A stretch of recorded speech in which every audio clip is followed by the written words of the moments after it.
Scaling Networks, the Tuesday, week 6. Wiring teched in on Friday.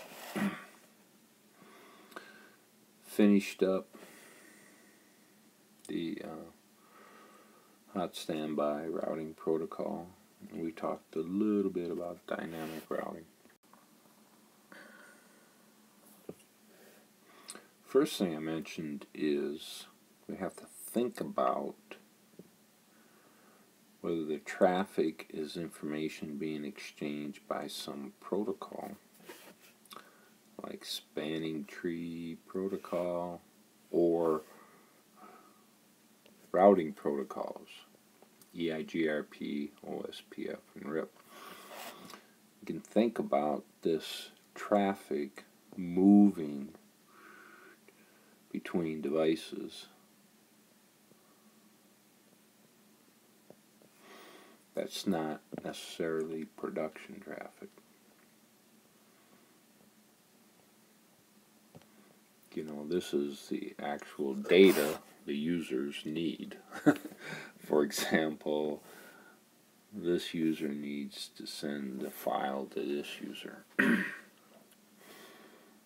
So we have production traffic, find a way there.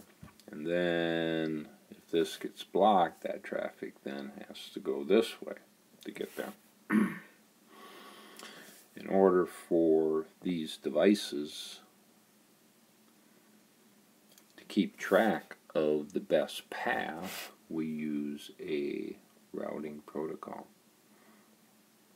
EIGRP, OSPF, RIP. And we divide those into a couple categories: distance vector and link state.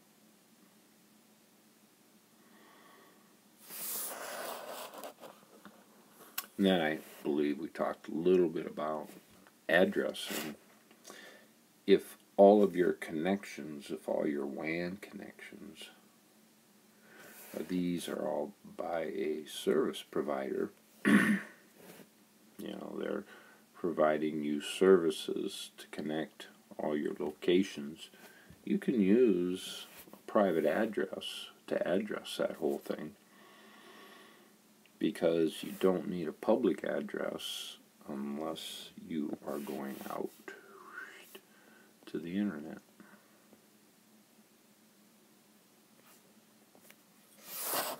That's it.